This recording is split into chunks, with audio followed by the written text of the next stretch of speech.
आज की क्लास में आप लोग को माय डियर स्टूडेंट आज देखेंगे व्यंजन के लास्टवीं क्लास को देखेंगे और भरपूर तरीके से देखेंगे, बहुत अच्छी तरीके से दिखाया जाएगा और मेरा कोशिश जारी रहेगा कि आपको समझाना। तो आज पहले की क्लास में हमने देखा था कि आज के 7वें और 8वें पार्ट में व्यंजन को तो खत्म करेंगे और अल्फाबेट मतलब वर्णमाला की आज लास्टवीं क्लास रहेगी। आज के बाद आप लोग को हमेशा अपने दिमाग में इस चीज को, ठीक है, पासवर्ड डालकर कैद कर लेना है और हमेशा रिवीजन में रखना है, ठीक है। हमेशा रिवीजन में रखोगे आप लोग कि इसको कभी भूलना नहीं है, और यदि भूलेंगे तो एक बार अपनी कॉपी खोलिएगा और थोड़ा सा रिवीजन में कर लीजिएगा। तो आज की क्लास में हम चलते हैं कि आप लोग को बता दिए थे कि हमारा हिंदी में व्यंजनों का वर्गीकरण 2 प्रकार के होते हैं। पहला हमारे क्या हो जाती है कि, ठीक है, आप लोग को स्थान के आधार पर मैंने बता दिया था, स्थान के आधार पर मैंने बता दिया था तो वर्ड के बारे में, कौन सा वर्ड किस स्थान से स्टार्ट होते हैं, किस स्थान से प्रारंभ होता है, किस स्थान से उद्गम होता है और कहां कहां से निकलते हैं। आज हम देखेंगे, ठीक है, प्रत्यय के आधार पर व्यंजनों को देखेंगे और बहुत परिपूर्ण तरीके से समझेंगे। आगे बढ़ने से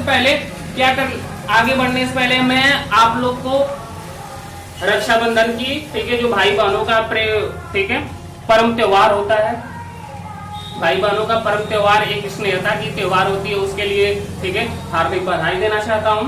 और कृपया कर, ठीक है, इस परम त्योहार और भाई बहनों की स्नेहता के स्नेह पर आप लोग अपने बहनों से रक्षाबंधन का एक निवारण करवाइएगा, बनवाइएगा और बहुत पैसा कम देकर बनवाइएगा, ज्यादा पैसा देंगे गड़बड़ हो जाएगा, ठीक है। तो मैं एक बार और कहना चाहता हूँ कि, ठीक है, भाई बहनों के प्रेम और पर्व त्योहार पर हार्दिक बधाई और हर भाइयों को, हर बहनों को, ठीक है, कोटि कोटि प्रणाम, हमारा छोटी छोटी बहनों को भी प्रणाम, ठीक है। तो क्या करना है कि अपने ही बहनों से बनाना, अपने खानदानी वाली बहनों से बनाना, चचेरा की चाची, ठीक है, चाची से मत बनवाना, ठीक है, नहीं तो गड़बड़ हो जाएगी। और दूसरी बात है कि स्कूल और कोचिंग वाली लड़कियों से कभी मत बनवाइएगा, ठीक है। अपने और गैरों में बड़ा अंतर होता है, ठीक है, वो लूट लेंगे, कभी आपको भैया बनाकर कभी सैया बना देंगी। चाइना सामान का कोई गारंटी नहीं होता है, कब चेंज हो जाते हैं। और शहरों वाली लड़कियों को एक बार और कहना चाहते हैं कि भैया से राखी बनवाने के बाद जो पैसा मिले, ठीक है, बॉयफ्रेंडों को मत खर्च करो और पार्कों में मत जाओ। बजरंग दल वाले उसी तरह, ठीक है, समझ में आ रहा है, उसी तरह कभी सैया से भैया बनवा देंगे, कोई गारंटी नहीं है। हम वहाँ पर हम हेल्प करने के लिए हेल्पलाइन नहीं बनेंगे।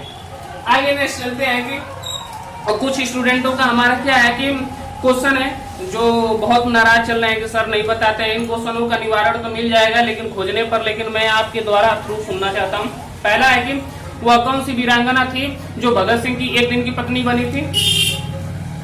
तो वह कौन सी वीरांगना थी जो भगत सिंह की एक दिन की पत्नी बनी थी? दुर्गावती बोहरा। दुर्गावती बोहरा, जिनके पति का नाम भगवती चंद्र बोहरा था, जो एक पंडित जाति की थी। इन अंग्रेजों का एक मिशन को अंजाम देने के लिए भगत सिंह की एक दिन की पत्नी बनी थी। इन्हें लोग दुर्गा भाभी के नाम से बोलते थे। इनके जो पति भगवती चंद्र बोहरा थे, ये भगत सिंह के जो हिंदुस्तान एसोसिएशन रिपब्लिक एसोसिएशन था, जो उस 8 सितंबर 1928 में स्थापित किए थे भगत सिंह, उन कमेटियों में से थे जो रावी नदी के किनारे अपने दोस्तों के संग बम एक्सपेरिमेंट में उनकी शहीद हो गए। और जो दुर्गावती बोहरा थी और ये एक हथियार चलाने में माहिर थी, जो चंद्रशेखर आजाद पर फ्रेड पार्क इलाहाबाद में जो अपने आप को लास्टवी गोली मारे थे, जिस पिस्टल से मारे थे, उस पिस्टल का कभी कभी एग्जामों में नाम पूछ देता है, उस पिस्टल का कोल्ट पिस्टल नाम था, जो दुर्गावती बोहरा ने उन्हें भेंट दिया था। इतनी इनकी बातें रही। आई होप आप लोग को समझ में आ गया होगा। नेक्स्ट अगले टॉपिक्स के बारे में चलते हैं। दूसरे बच्चों का कहना है कि सर ये बताइए कि लड़कियों का दिमाग कम होते हुए भी, अब लड़कियां कहेंगी सबको भगवान ठीक सेम माइंड दी है, लेकिन यहाँ पर साइंस भी कहता है और धर्म के अनुसार भी देखो तो इनकी माइंड कम है, लेकिन माइंड कम होते हुए भी हर क्षेत्र में पता कर रही है। तो इसका देखो क्या है कि साइंस कहता है कि यदि पॉइंट में देखो तो लड़कियों का दिमाग 250 पॉइंट का होता है, पॉइंट अधिक की रेशियो की बात करता है, पुरुष का दिमाग 300 पॉइंट का होता है। और दूसरी बात 300 पॉइंट होते हुए भी यदि ग्राम में देख लो तो यदि सही एक्यूरेट के बारे में बात करें तो पुरुष का दिमाग हमारा 1300 और स्त्रियों का 1200 ग्राम होता है। और इसके बजाय यदि लमसम में पूछा जाए तो पुरुष का जो माइंड होता है वो 1400 और स्त्री का माइंड जो होता है ये 1300। अब बात है कि लड़का कहां से लोल हो जाता है, यदि वो क्या करेगा, यदि बात कर रहा है रात में एक मैसेज के कारण उसका रात भर का हेरिटेशन डिस्टर्ब हो जाता है, जिसके कारण लड़की अपना मोबाइल प्लेन मोड में डालकर ठीक है रात में खुद दबाकर पढ़ाई करती है, पता प्राप्त कर लेती है। आप लोग लुल्ले लाल लुल्ले रह जाते हो। आगे नेक्स्ट चलते हैं। दूसरी बात है कि इस पर चलते हैं, आगे क्वेश्चनों को बताते रहेंगे स्टूडेंट्स। क्लियर? इसमें स्पर्शी व्यंजन देखिए, स्पर्शी व्यंजन देखिए प्रत्यय के आधार पर हमारे व्यंजन निम्नलिखित प्रकार के होते हैं। प्रत्यय के आधार पर हमारे व्यंजन क्या होते हैं, निम्नलिखित प्रकार के होते हैं। पहला तो जानते हैं स्पर्शी व्यंजन, दूसरा होता है संघर्षी व्यंजन, इसी को हम उसमें व्यंजन भी कह सकते हैं। इसमें जानते हैं कि बड़ा सा मूर्धनी स छोटा सा आते हैं। दूसरा होता है कि स्पर्श संघर्षी व्यंजन जो हमारे क्या होते हैं तालु से। स्पर्श संघर्षी व्यंजन का मतलब स्पर्श कर आएंगे लेकिन और क्या करेंगे, बहुत ऊर्जा के साथ आएंगे, उसी को हम क्या कहते हैं स्पर्श संघर्षी व्यंजन कहते हैं। अंतस्थ व्यंजन के बारे में आप जानते हैं 4 होती हैं। उत्क्षिप्त व्यंजन के बारे में जानते हैं ढ होता है। और अयोगवाद व्यंजन के बारे में जानते हैं ये निम्नलिखित। ठीक है, आगे नेक्स्ट जानेंगे आप परिपूर्ण तरीके से जानेंगे जो हमारे क्या होते हैं प्रत्यय के आधार पर व्यंजन निम्नलिखित प्रकार के होते हैं। क्लियर है? कौन कौन से होते हैं बाबू लोग आप बता दो। स्पर्शी व्यंजन व्यंजन और स्पर्श व्यंजन सदानी और अंतरिष्ट व्यंजन अतिष्ठ व्यंजन अयोगवाह व्यंजन। क्या बात है, खाना वाना खाकर नहीं आए? अच्छा में तब बताओ थोड़ा रिमूव चलो कि व्यंजन कितने प्रकार के होते हैं तेजी आवाज में। बहुत अच्छा, कौन कौन से व्यंजन कितने प्रकार के होते हैं, मुख्य कितने प्रकार के होते हैं व्यंजन? 3 होते हैं। कौन कौन से होते हैं? जी जी, वेरी गुड। स्पर्श व्यंजन कितने होते हैं? 25 होते हैं। ठीक है, जो क वर्ड से प वर्ड तक होते हैं और जो उष्म और हमारे क्या होते हैं अंतस्थ, ये 4 होते हैं। जिनको आप ऐड करोगे तो हमारे 33 हो जाते हैं। क्लियर? इसी तरह रिवीजन। अब कुछ इसमें सो रहे हैं उठ जाए, नहीं तो बहुत ठीक है हस्र हो जाएगा तुम्हारे जिस्म का। ठीक है, एक एक पाई नहीं बचेगा। ठीक है, आपके रिवीजन का जो जिस्म शब्द है बड़ा शुद्ध शब्द है। ठीक है, ये हमारे शरीर का पर्यायवाची है, ये याद करो इसमें। तो इतना हमारे क्लियर हो गए टॉपिक? Yes sir. समझ में आ रहे हैं? आज आप लोग के बहुत जिस 1 करोड़ की ठीक है कविता का इंतजार कर रहे हैं, आज की क्लास में हम आपको सुनाएंगे। आप सोच रहे हैं कि सर बार बार टालते जा रहे हैं। ठीक है, टालना नहीं है बाबू, आपको आज बताया जाएगा। कुछ आप पढ़ाई करो फिर उसके बाद आपको बताते हैं। आगे देखिए, अब देखिए कि आगे क्या है कि स्वर। ठीक है, स्वर प्राण व्यंजन की मात्रा के आधार पर देख लेते हैं। स्वर प्राण व्यंजन की मात्रा के आधार पर देखते हैं। श्वास सॉरी, ठीक है, श्वास प्राण, श्वास कहिए या प्राण की मात्रा के आधार पर देखते हैं। इसमें क्या होता है, ये 2 प्रकार के होते हैं। एक ठीक है अल्प प्रण होते हैं, एक महाप्रण होते हैं। अल्प प्रण का अर्थ होता है, ध्यान से सुनना है कि अल्प प्रण का अर्थ होता है कि अल्प मतलब लघु और प्रण मतलब वायु। ठीक है, अल्प मतलब हमारा क्या होता है लघु होता है और प्राण मतलब हमारा क्या होता है वायु होता है। जिनका उच्चारण फेफड़ों से बाहर निकलने में, जिन वर्णों का उच्चारण फेफड़ों से बाहर निकलने में ठीक है कम क्या करते हैं, कम समय लगता है या कम वायु लगती है, उसी को हम क्या कहते हैं अल्प प्राण व्यंजन कहते हैं। समझ में? जैसे में आप देखेंगे कि क्या होंगे, आगे मैं समझाऊंगा। इनका उच्चारण स्थान देख लेंगे, इनका ठीक है महाप्राण व्यंजन का उच्चारण स्थान देखेंगे। इसमें इनका उच्चारण ठीक है फेफड़ों से जब कोई वर्ड बाहर निकलता है, ठीक है ध्यान से देखिएगा कि फेफड़ों से जब हम बोलते हैं, ठीक है, कोई वर्ड हमारा क्या होता है बाहर निकलते हैं और वो अधिक समय लेता है, क्या करता है अधिक समय लेता है, तो वहां पर हमारा, ठीक है, महाप्राण व्यंजन होते हैं। क्या होते हैं वहां पर? महाप्राण व्यंजन होते हैं। इनको समझने के लिए, ठीक है, जैसे हम क्या होता है कि क, जैसे पांच का वर्ड होता है, जैसे क, ख, ग, घ, अंगा, इसमें 5 होते हैं। तो इसमें जैसे क से लेकर ज्ञ तक या प तक जो हमारे वर्ड होते हैं, कैसे मालूम करेंगे कि हमारा कौन सा अल्प व्यंजन है और कौन सा हमारा महाप्राण व्यंजन है? तो उसको बताने के लिए देखो, प्रथम वर्ग, देखिए अल्प व्यंजन में प्रथम, ऐसा समझिए प्रथम है, तृतीय है, पंचम है, क्योंकि हमारा, ठीक है, प्रथम द्वितीय तृतीय चतुर्थ पंचम होता है। उसी प्रकार प्रथम वर्ग में जो क, ख में क आते हैं, फिर च आता है, त आते हैं, ट आता है, प आते हैं, ऐसे आते हैं ना। और तृतीय में और पंचम में, और इसमें महाप्राण के वर्ड को पहचानने के लिए बस इतना ही आपको याद रखना है कि यहाँ पर द्वितीय और चतुर्थ होते हैं। क्या होते हैं बाबू? द्वितीय और चतुर्थ होते हैं। समझ में आ रही बात? जैसे क होते हैं, देखो द्वितीय चतुर्थ में जो द्वितीय में हमारे क्या आते हैं, जैसे क के बाद ख आता है ना, तो द्वितीय श्रेणी की बात कर रही है। तो उसमें ध्यान से देखना है कि देखो यहाँ पर हमारा प्रथम में क्या है कि क है कि नहीं है, क, और तृतीय बोलता है ना, अल्पप्राण व्यंजन में हमारा प्रथम तृतीय पंचम, तो पहले में हमारा क प्रथम और तृतीय में हमारा ग आता है ना, ग, और पंचम में हमारा अंग आता है। तो हमारा क, ग, अवंगा ये हमारे अल्पप्राण है। इनको बोलने में बहुत हमारी, ठीक है, लघु समय लग रहा है, इसलिए हमारा अल्पप्राण है बहुत अच्छी तरीके से, बहुत अच्छी प्रकार से आप लोग को समझाया जाएगा। दूसरी प्रकार देख लेंगे, द्वितीय में देखेंगे बाबू। द्वितीय में हमारा क्या होता है? ख। द्वितीय में हमारी क्या होती है? ख। ख में देखेंगे बाबू क्या होता है कि ध्यान से देखना है। ख में हमारा क्या होता है? ख और घ। ख और घ में देखेंगे ये हमारा अल्प, ठीक है, महाप्राण व्यंजन है। इनको यदि हम बोल रहे हैं तो हमारा क्या अधिक समय लग रहा है। क्लियर है ना? उसी प्रकार हम च में देख लेंगे। च और च में हमारा प्रथम में आता है और तृतीय में हमारा ज आता है, पंचम में हमारा ई आता है। तो ये देखेंगे कि हमारे ये क्या हो रहे हैं कि अल्प प्राण हो रहे हैं, और द्वितीय में हमारा छ आता है और हमारे झ आते हैं। तो हमें च वर्ड में हमें ये मिल गया कि कौन सा च वर्ड में कौन कौन से वर्ड हमारे अल्प व्यंजन है, अल्प प्राण व्यंजन है, और कौन सा वर्ड हमारा महाप्राण व्यंजन है। क्लियर हुआ इतनी? इसी प्रकार हम ट वर्ग में देख लेंगे। ट वर्ग में हमारा ट है, ठ अड़ा है, यहाँ पर ठ ड। क्लियर है? इसमें देख लेंगे। यहाँ पर त वर्ग में देख लेंगे त द न। ये हमारे प्रथम में त आता है, द हमारे तृतीय में आता है, न हमारा पंचम में आता है।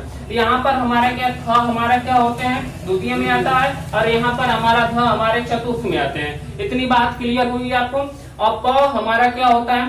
प ब अम, प ब म हमारा अल्प है, और फ अ ब हमारा क्या है? महाप्राण है। यहाँ पर हम देखते हैं लास्ट में य र ल व हमारे क्या है? अंतस्थ व्यंजन है, और यहाँ पर स अमूर्धन्य स और स छोटा सा ह, ये हमारे उसमें व्यंजन है। इतना आपको क्लियर हुआ? श्वास प्राण की मात्रा के आधार पर हमने अल्प प्राण और महाप्राण को बहुत अच्छी तरीके से आपको समझे होंगे। मैंने समझाने की कोशिश किया होगा। Yes sir. क्लियर? आज समझ में आया? Yes sir.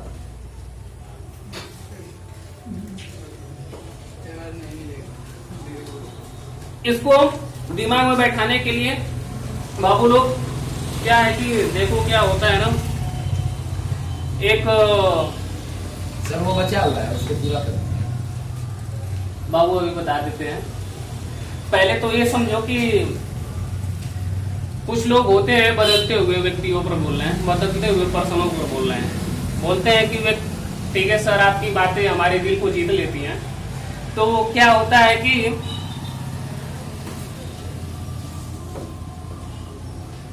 आगे देखो कि जो वर्ड है बड़े डेंजरस है। आगे निकालने से पहले मैं बोलना चाहता हूं कि देखो, पत्थरों से जो चोट खाई है, राइट? क्या है कि पत्थरों से जो हमने चोट खाई है, पत्थरों से जो हमने चोट खाई है कि गिरना आ गया। पत्थरों से हमने जो चोट खाई है कि जो गिरना आ गया, पत्थरों से जो चोट खाई है हमें जो चलना आ गया। ठीक है, तो एक बार और अच्छे से सुनो कि क्या होता है कि गिरना संभलना एक पत्थरों से होता है। तो वो बात है कि पत्थरों से जो जो चोट खाई है, ठीक है, जो हमें गिरना आ गया, अब पत्थरों से जो हमने चोट खाई है, जो हमें चलना आ गया, बच्चे चलना।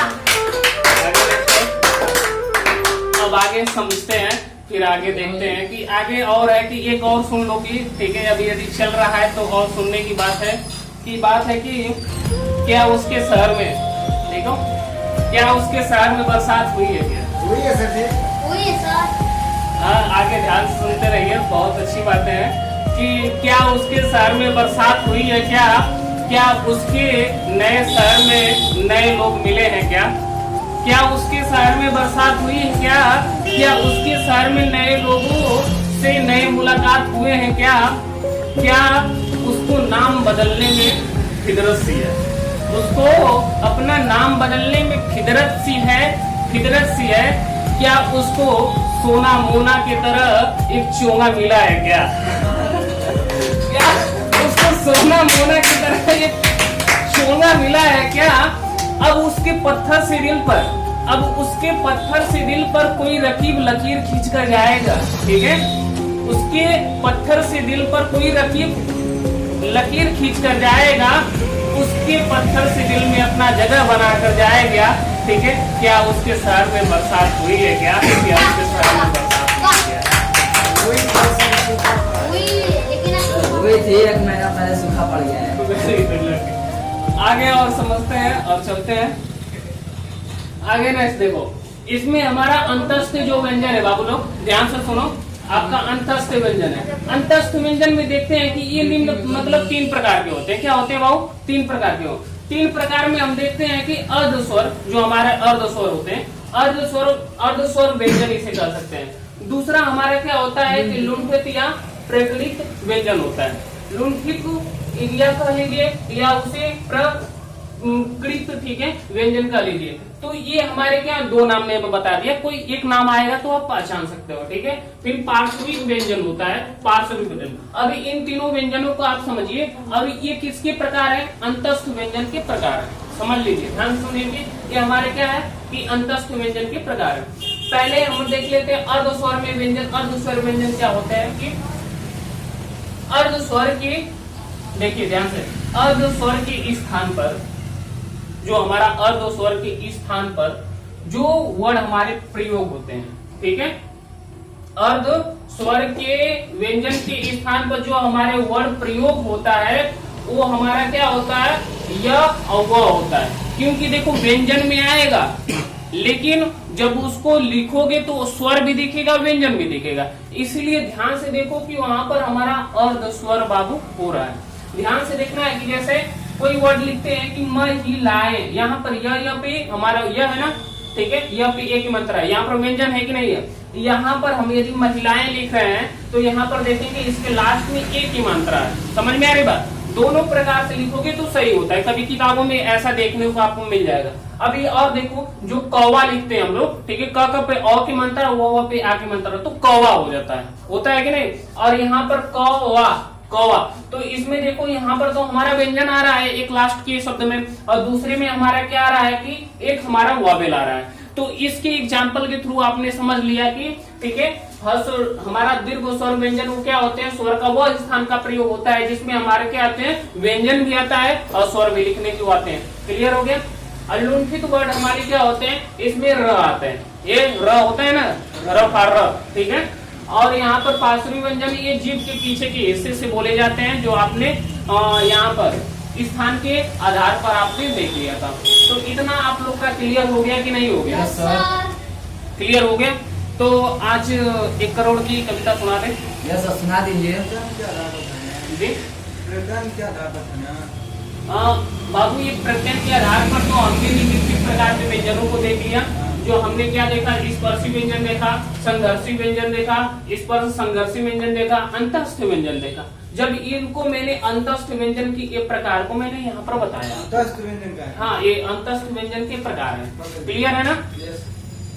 तो आपको 1 करोड़ वाली कविता के बारे में बता देते हैं, ठीक है। 1 करोड़ की कविता के बारे में बताते हैं। तो 1 करोड़ की कविता के बारे में आज बहुत ही आप लोग को बहुत दिनों से, ठीक है, ये इस कविता का इंतजार था। तो इस कविता को मैं बहुत दिनों से नहीं, महीनों से। ओह सॉरी, मैंने दिनों का नाम 4 हफ्ते से नहीं, महीनों से, राइट लड़का कह रहा है महीनों से। इस कविता को मैंने अगली क्लास में बताया था कि 2 महीने लिखते समय हो गया। और मेरा इस कविता में श्रेय हमारा ही नहीं है, हमारे एक मित्र का भी है। क्या होता है कि ये कविता मैं उन भाइयों पर लिखता हूँ कि जो घर के बड़े होते हैं, बड़े भाई होते हैं, जो एक पिता का फर्ज अदा करते हैं। हर बड़ा भाई एक पिता का फर्ज अदा करता है, हर भाई नहीं करता है, ठीक है। उस पर मैंने इसको क्या होता है, जो कविता लिखी जाती है ना, तो उस सिचुएशन में जाकर लिखी जाती है कि उसके वर्ड वैसे आते हैं, वैसे ही नहीं लिखी, बड़ी गहराइयों में जाना पड़ता है, तो उसका सिचुएशन क्रिएशन होता है। तो इस कविता में अब बोलना चाहता हूं, जो हमारा एक मित्र है जिसका नाम, ठीक है, नीतीश तिवारी है, ठीक है।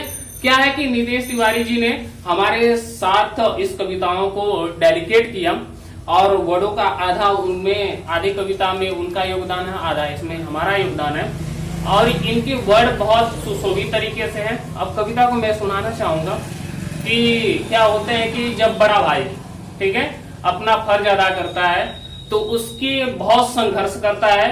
कि क्या होता है कि वहां पर वो सोचता है कि मेरे संघर्ष करूंगा, मैं कठिन वर्क करूंगा, तो मेरे जो छोटे रहेंगे हमारे देखकर, ठीक है, एक सही मार्ग पर आ जाते हैं।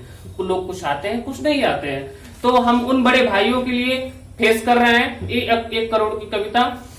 क्या होता है, कविता क्या है कि कविता की जो पंक्तियां हैं, स्टार्टिंग है, इस कविता का नाम है कि जिंदगी में ऐसा हमने मंजर देखा है, ठीक है। क्या है कि जिंदगी में ऐसा हमने मंजर देखा है, तो इसकी पहली लाइन आपकी दिल की गहराइयों को छू जाएगी। तो इसमें क्या है कि झील सी आंखों में हमने समुंदर देखा है, झील सी आंखों में हमने समुंदर देखा है, जिंदगी में हमने ऐसा मंजर देखा है। बच्चों, जिंदगी में ऐसा हमने मंजर देखा है, झील सी आंखों में हमने समुंदर देखा है।